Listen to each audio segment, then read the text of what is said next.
Thank you.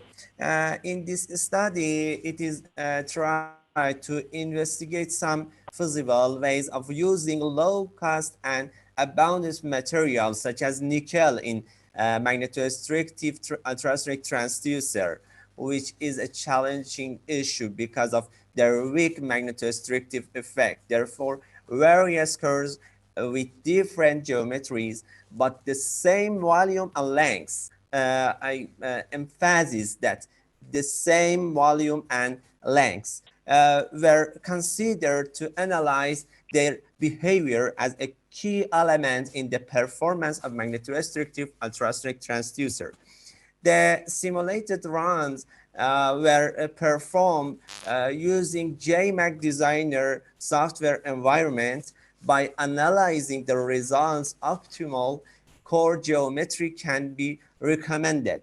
The optimal geometry is in fact the core that is capable of producing the largest variation of magnetostrictive force in the longitudinal direction of the core.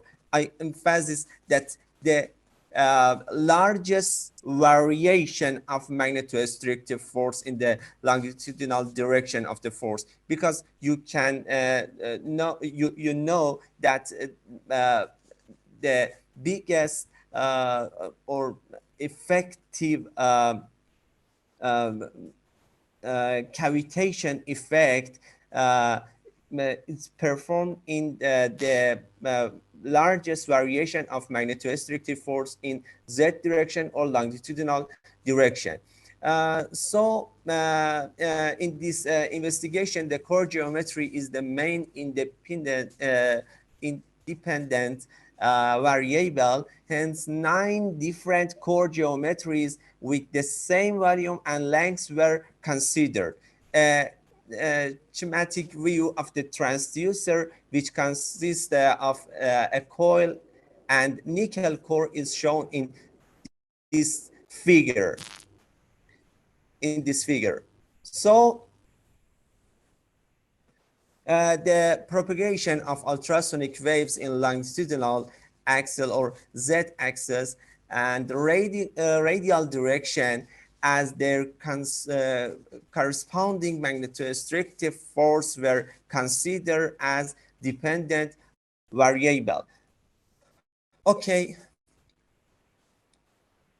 you can show that these 9 different core geometries, for example, a square, rectangular, ellipse, circle, and truncate core with different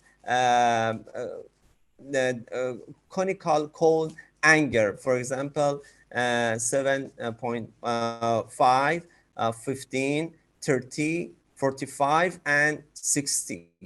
The main objective of this study is to evaluate the effect of core geometry on the magnitude and variation magnetostrictive force, mainly in longitudinal and direction. Yes, such a procedure is also considered by other, but voltage, number of coil turns, watts, and the mass of core were considered constant for all design.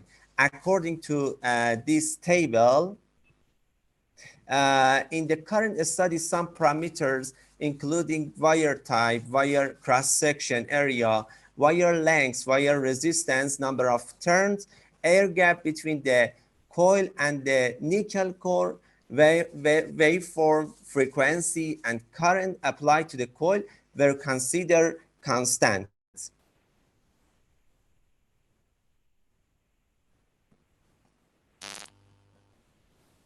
Excuse me.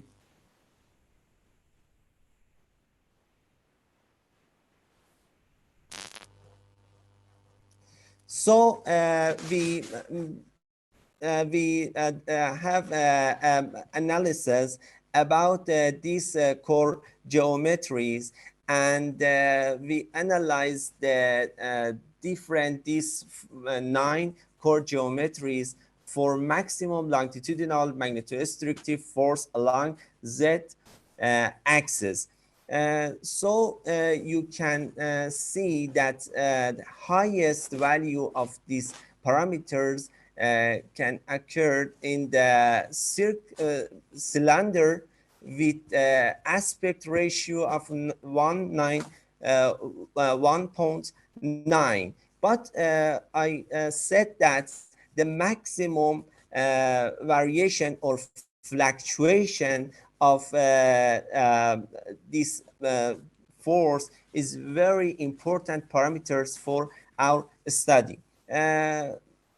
After we analyzing these nine core geometries, we the results show that conical core or tapered conical with the angle of 30 had or have the highest value of fluctuation of longitudinal magnetostrictive force. After these results,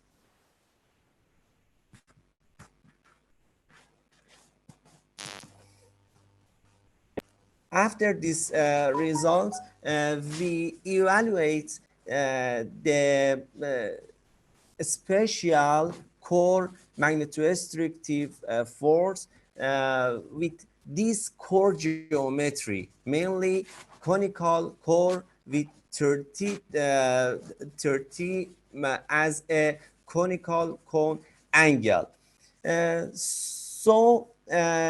The magnetostrictive force in different direction was numerically investigated and analyzed, assuming an ultrasonic magnetostrictive transducer having a tapered cone made of nickel.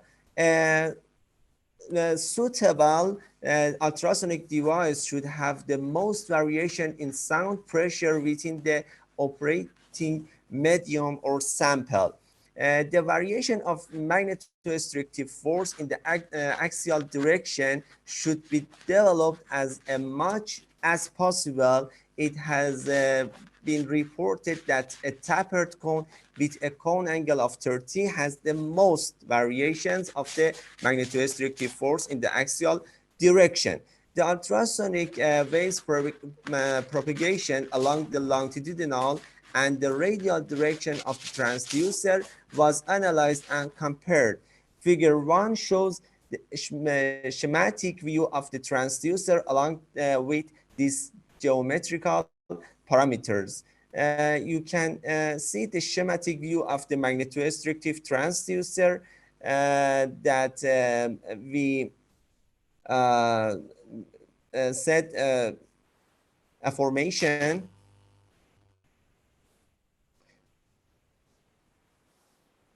So we can speak about the results.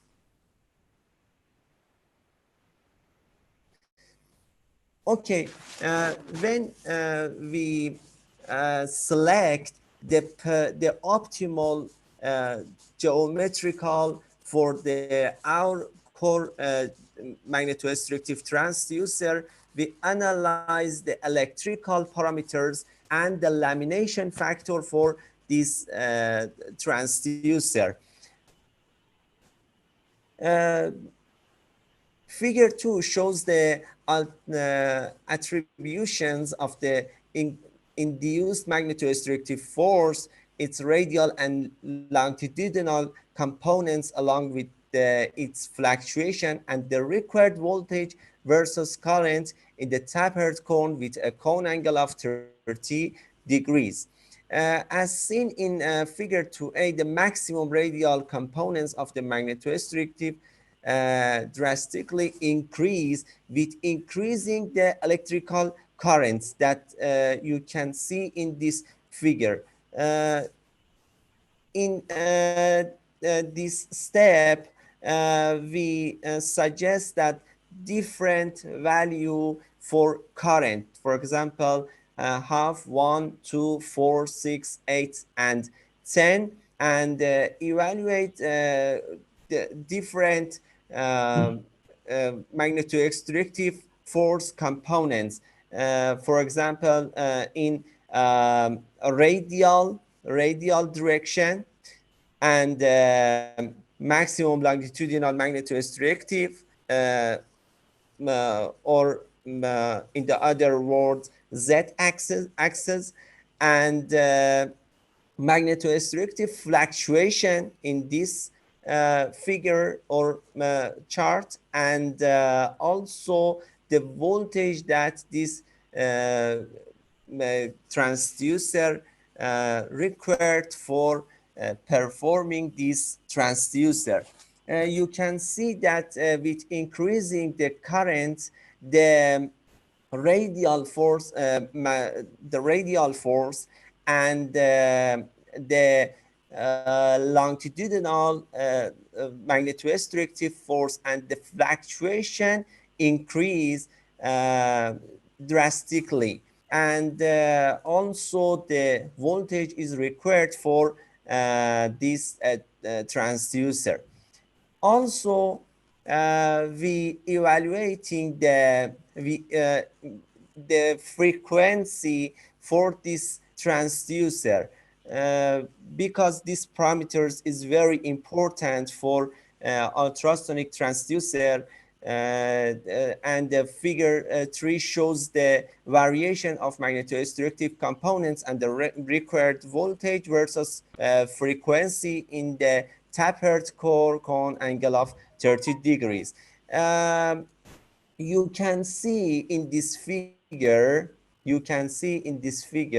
that by increasing the frequency from 20 to 40, the magnetorestrictive force in radial direction is linear, but have a fluctuation and variation in some frequency, that because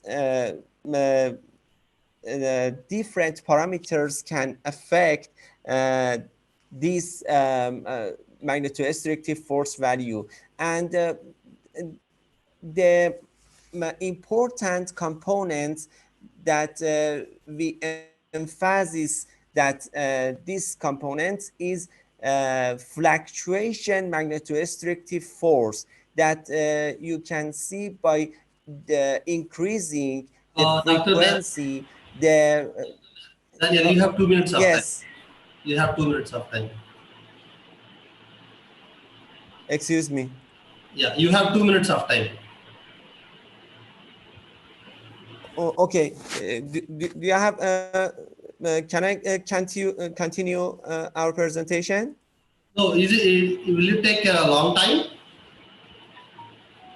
Oh, no. I think 4 or 6 minutes. Okay, okay, It's fine. yes. Okay, fine. Go ahead. Thank you. And the number of coil turns evaluated in this study, that by increasing the number of coil, the fluctuation magnetorestrictive force increasing by these parameters. And in the other articles that we uh, uh, we want to generate a real model from this analysis, and we perform uh, um, a procedure for uh, producing this ultrasonic transducer. So we use the nickel as a magnetorestrictive material. So we are make a wooden model of the conical core with a special dimension for creating the angle of 30, and casting mold uh, performed in Ferdosi University Laboratory Nanotechnology with a special uh, uh, furnace or induction furnace with special conditions, and we uh, machining the primary conical cores for getting the special dimension, and we generating and machining the housing and cap,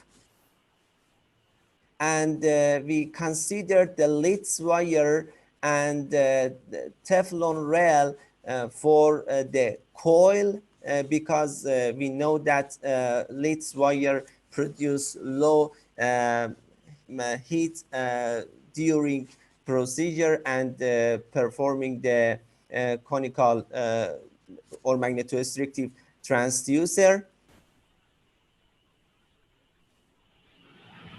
And about last study, we based on the result, we considered that the 20 kilohertz is the best frequency for these transducers, and we evaluating this ultrasonic transducer with sound pressure level, because we can't we don't have any load cells with high frequency based on the Nyquist law. The results show that the simulation model and real model have the same sound pressure level, and this confirmed that the simulation model and real model was a very perfect simulation in have a perfect simulation in JMAG Designer software. And we evaluated these ultrasonic transducers with dispersing the waterproof paint in a glass bottle, and the result show that after 60 seconds, this transducer can disperse all the paint in the bottle, glass bottle. Thank you for your consideration.